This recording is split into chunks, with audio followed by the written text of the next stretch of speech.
Welcome back, Pokemon trainers. Professor Chaz here, the lab coat's on back order, and it's time for this week's Pokemon TCG Live Online match. Now, of course, we've already taken a look at two of the Break Evolutions from the new BREAKpoint set. This week we're going to look at another one, Greninja BREAK. If you don't know what it does, it has a special ability that while active, you can discard a water energy from hand to put 6 damage counters on an opposing Pokemon. I have a couple ideas for this. I actually was thinking originally of doing something like I did for the Creepy Shuriken deck, which combined the base set Greninja with the Gengar from Breakthrough, which can knock anything out with 3 damage on it. So I didn't want to just recreate that. It would have just been simply adding Greninja BREAK and playing that deck again. But I put together a pretty cool idea. Hopefully it's going to work out. Without any further being said right now, let's get right into the deck builder and I'll explain out the strategies as we look at the cards. Let's begin. So let's jump right in and take a look at the deck I've assembled for this week's Pokemon TCG Live Online match, which I'm calling Breaker Blade. And the reason is it's going to focus on, as I mentioned, Greninja BREAK from the new BREAKpoint expansion, with the Giant Water Shuriken Ability, which lets you, once per turn, discard a water energy from hand if this Pokemon is your active Pokemon, to put 6 damage counters on one of the opposing Pokemon. Now, I'm going to combine this with the Greninja from the X and Y base set because of the basic Water Shuriken attack. Once during your turn, we can discard a water energy from hand, and Greninja lets you put 3 damage counters on one of the opposing Pokemon. So in total, you can put 9 damage counters per turn. Now, regular Greninja here, you don't need to be active. You can do that from the bench. Of course, the Greninja BREAK does have to be active. So I'm going to combine these with 2 Frogadier from the base set, and I'm going to go with 3 Froakie from the current BREAKpoint expansion, simply for the bubble attack. If we need to try to stall things out to get ourselves set up a little bit more, we have a chance to paralyze the active Pokemon with bubble. So I'm going to go with 1 Greninja BREAK, 2 Greninja, 2 Frogadier, and 3 Froakie. Now, the last time I used this Greninja was to show off the Creepshow of Gengar, which can knock out anything with 3 damage counters, and of course, Greninja can put 3 damage counters on any Pokemon. Now, I didn't want to actually do that again because that would basically just be a copy of that Creepy Shuriken deck, as I called it, and we just used Gengar last week for the Trevenant BREAK deck also. So I thought of a different kind of a strategy. I want to try to combine all these damage counters that the Water Shurikens are going to be putting on the opponent with Aegislash from BREAKpoint. The first attack for 3 colorless energy, Painful Sword, says double the number of damage counters on each of your opponent's Pokemon. If we can get some damage off with those Shurikens, Aegislash is going to be able to double those up. In essence, if we manage to get the Giant Water Shuriken for 6 damage counters and Greninja's Water Shuriken for 3 damage counters, that's 9, so 90 damage. Aegislash can make that 180 by the end of 1 turn, and that can be on anything on the bench also. And also things like Mr. Mime's Bench Barrier or Mountain Ring do not block the placement of damage counters, so nothing is going to be able to stop this. All we need to do is get in play. So I have 1 Aegislash, 2 Doublade, and 3 Honedge, and the Honedge and Doublade are the metal types from the Primal Clash expansion. I decided to go with these for a little bit more versatility, and the False Swipe attack from Doublade is going to be pretty interesting also. On a coin flip of heads, you put damage counters on your opponent's active Pokemon until its remaining HP is 10. If you're able to do that, on the next turn you can go for a Water Shuriken from Greninja, you can possibly evolve into Aegislash and double up the damage, ensuring a knockout for most certainly. And the Honedge has a chance for 1 metal energy, if I can get it in play, to confuse the opponent's active Pokemon. Again, kind of like Froakie, just to stall things out, slow the opponent down a little bit in case I need to try to get things in play. So those are the 14 Pokemon for the week. I'm going to scroll down to the energy. We're going to have 1 double colorless energy to help power up Aegislash's Painful Sword. We do have 2 metal energy and 2 psychic energy. We're not really going to see the other attacks used that much other than the ones that I mentioned, but I always like to have a slim chance that if I need the right energy, for example, if Doublade finds itself active and we can get both metal energy, at least this Pokemon can still do damage with Slash. I also didn't mention Aegislash's other move, Megaton Slash. Again, this is going to be kind of hard to make use of because it requires 2 psychic energy and I only have 2 in the deck. But if I do need to use it and can get the energy in play, I'm going to do 100 damage to the active Pokemon, and this does 10 damage to 2 of your opponent's bench Pokemon. So, on the off chance we need to use those attacks, we do have these energies, but the primary focus of energy is going to be these 9 basic water energy. Those are going to be what we're going to be using for the Greninjas and the Break Greninjas, different Water Shurikens, I almost forgot the name for a second, and discarding energy or water energy from hand to cause some damage with those Shurikens. Now, those are the 14 energy, 32 cards remain, and those are the trainers. So I've got 2 dive balls to help find the Greninja line, 2 energy retrievals, because as I said, we're going to be discarding a lot of water energy using these Shurikens You want to be able to bring them back somehow. And Escape Rope, you'll see I also have a switch card over here. The reason I'm putting these in is because I want to be able to bring Greninja BREAK active on a turn to be able to use Giant Water Shuriken. Then I want to be able to retreat so I can bring Aegislash up and start doing the Painful Sword. Because of course, Giant Water Shuriken only works while Greninja is active. So Escape Rope is also going to force my opponent to switch as well, which could come in handy. Switch is just going to allow me to switch for free.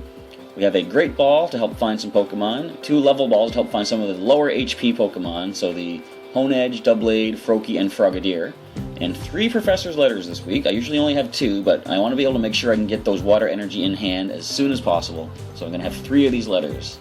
I'm going to try a couple of the Puzzles of Time as well. They're kind of fun to go with. I usually don't find myself using the second effect of it, but you may play 2 Puzzle of Time cards at once. If you play 1, you look at the top 3 cards of your deck and rearrange them how you like.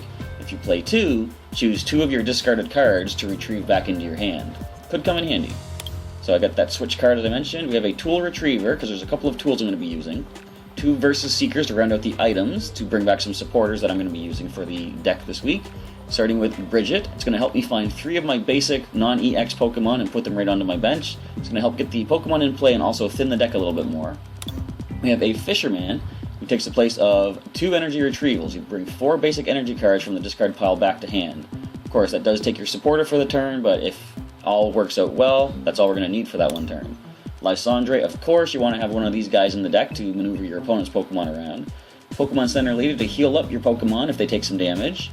Professor Birch's Observations and Professor Sycamore to try to get a new hand of cards and hopefully draw a good amount of water energy from those new hands of cards to be able to use those shurikens. I've included Skyla, which lets you search for any other trainer card in your deck and put it into your hand.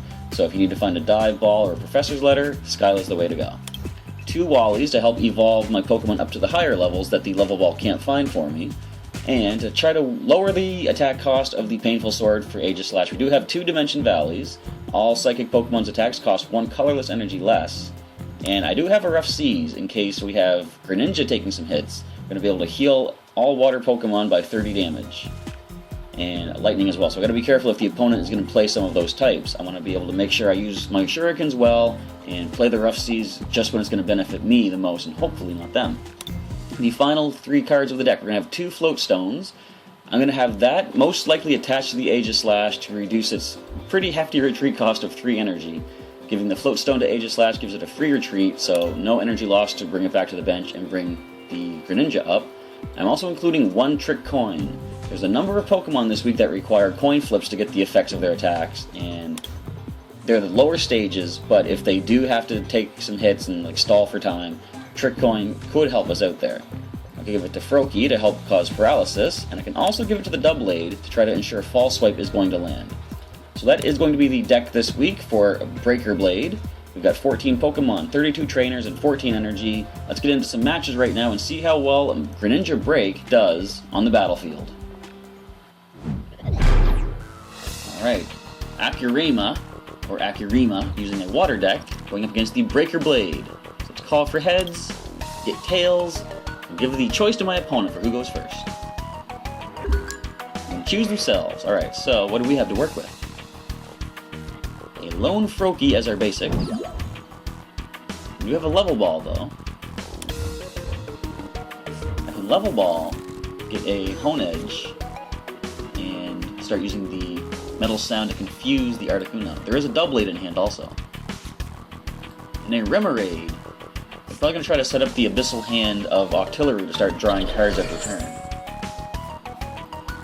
Alright, Trainer's Mail. Going to look for a Trainer card off the top 4 cards. They're opting for a Level Ball. And what do they go for? Could be the Octillery. I think they might, yeah, they have less than 100 HP. So on the next turn they can play it and start drawing every turn until they have 5 in hand. I can evolve right now into Frogadier, which might be the way to go because I want to play the Professor Birch, but I might wait till next turn to do that. Let's use the Level Ball for Honedge. Bench it. Now we're going to Escape Rope. We're swapping some things around here. Metal Energy to the Honedge. We're going to Wally into Frogadier. Alright, next turn I can play Doublade from hand and then birch everything away and go for new hand cards, but for the time being, we're going to confuse the Remoraid.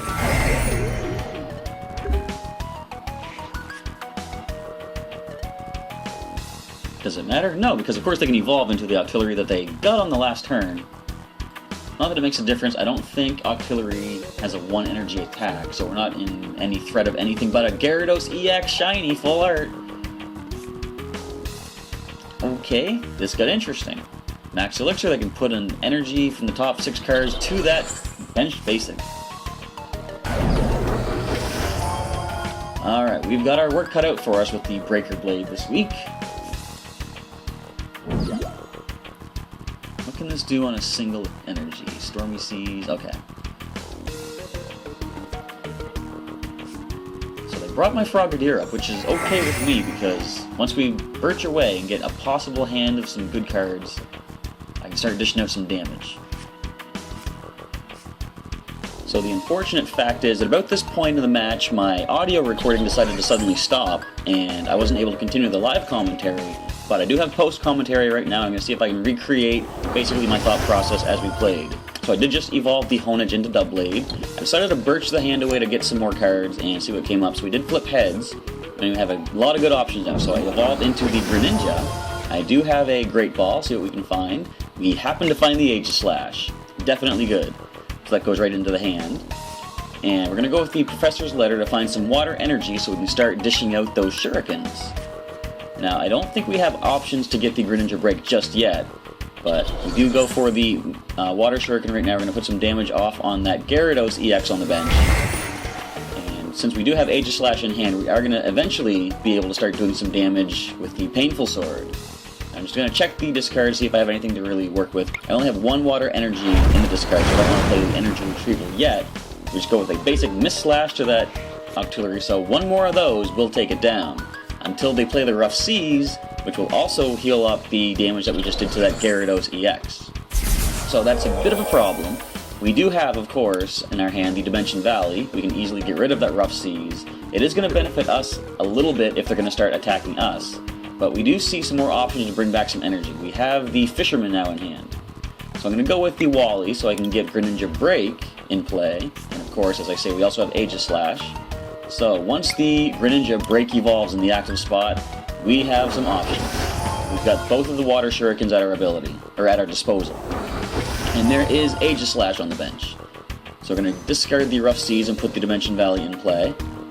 We can only get 1 energy back with the retrieval, which I kind of don't like to do if possible, because I like to get back as much as you possibly can with the card. But you gotta do what you gotta do in the situations. I brought back 1, and I used the Giant Water Shuriken to put 60 on that benched Gyarados-EX, going for a Mist Slash for another 50 on the active Octillery.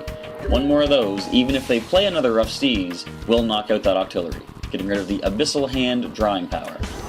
There we see Mega Evolution on the bench. And I thought that ended the turn, but I forgot they put the Spirit Link on that, just back during the audio unrecording thing. I'm messing up the words right now. Anyway, we see that they're playing a switch card to bring up their Articuno, which is now going to start using the Chilling Sigh.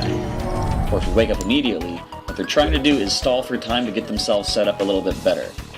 But fortunately, we still have some things to play. We got the Froakie, thanks to the Dive Ball. We're going to throw that down to the bench. Now, we can Fisherman for that single water energy, which is an even worse use of that card. Fisherman can bring back 4 energy if necessary. But what we're going to do is retreat the active Greninja Break. It's done all it can for the time being, really. And we're going to start using the Painful Sword to dish out some damage to the bench. That does gain us the knockout on Octillery, cutting out their Abyssal Hand drawing power. And if we need to bring back the Aegislash, we just got that Float Stone out of the prize cards. Now, the opponent is getting set up there. I think the Gyarados-EX needs 4 energy to be able to use its attack. So they don't have the energy just yet. They're just going to go for Chilling Sigh, and we do stay asleep this turn, unfortunately. But we're just going to start powering up for a possible Megaton Slash if necessary. So we do have a Psychic Energy attached. We'll need 1 more. And we do wake up at the end of this turn. Alright, so the opponent is going to go ahead and... I forget what they do at this point. I believe the Gyarados-EX currently has 120 damage, so if we can launch 1 more Painful Sword, that will get the knockout. Of course, the Articuno is going to see to that. They're going to try to keep putting us to sleep, but they can just go for the Lysandre and bring up the Greninja BREAK. So we're going to need a way to retreat that to start using the Painful Sword. They're going to use Super Rod to bring back the Remoraid and the Octillery, shuffling those back into the deck. And here's the Chilling Sigh, which puts us to sleep once again. We do wake up immediately, however. And with this card draw of Sycamore, we're going to attach all the tools we can, use up all the cards in hand, and throw everything, which is nothing, away, and find ourselves with so much to work with. So, just to get the cards used up, we're going to go with the Dive Ball, pull a Frogadier out of the deck. We can drop that to the bench, evolving the Froakie. Now, the calculations happen here. I realize if I can do the Giant Water Shuriken and put 60 damage on that Articuno, then I can retreat the Greninja BREAK and bring up the Aegislash and use the Painful Sword. You'll see what's about to happen. Currently, both of the opponent's Pokemon have half of their life remaining. So we're going to retreat, we're going to bring up that Aegislash, we're going to go with that Painful Sword, doubling the damage on both Pokemon, which is securing us the knockout on everything on their side. A single attack cleans their entire playing field. And there we go, we won that match. Sorry for the post-commentary, but at least you still get to see the strategy play through to its fullest. So there you see the true power of the Greninja BREAK and Aegislash combo, using that Giant Water Shuriken and the Painful Sword, doubling up the damage. This kind of a deck is more based around careful calculation of the damage being done and doubling it to get the knockouts and stuff like that, as you saw in that last match. So it's very precise. You want to make sure you're doing things at the right moment, bringing up your Greninja BREAK to do the Giant Water Shuriken, and then retreating it back to the bench, still being able to use the basic Water Shuriken as well. So that's going to be the end of this week's Pokemon TCG Live Online match. There are only 2 BREAK evolutions left in the BREAKpoint set we're going to take a look at. There is Luxray BREAK and Golduck BREAK. If you have a preference for which one you'd like to see for next week's video, leave that in a comment down below, and I'll see if I can assemble a deck using a strategy based around those Pokemon. And feel free to also leave a comment letting me know what you thought of this match today, and the deck that I put together, and any suggestions you might have for improvements to make this a little bit better for anyone that might want to try to recreate this in their own online matches. With all that being said, we're going to end off this week's video. Thank you everybody for checking out the TCG Live Online match this week with Greninja BREAK, and I'll catch you next time.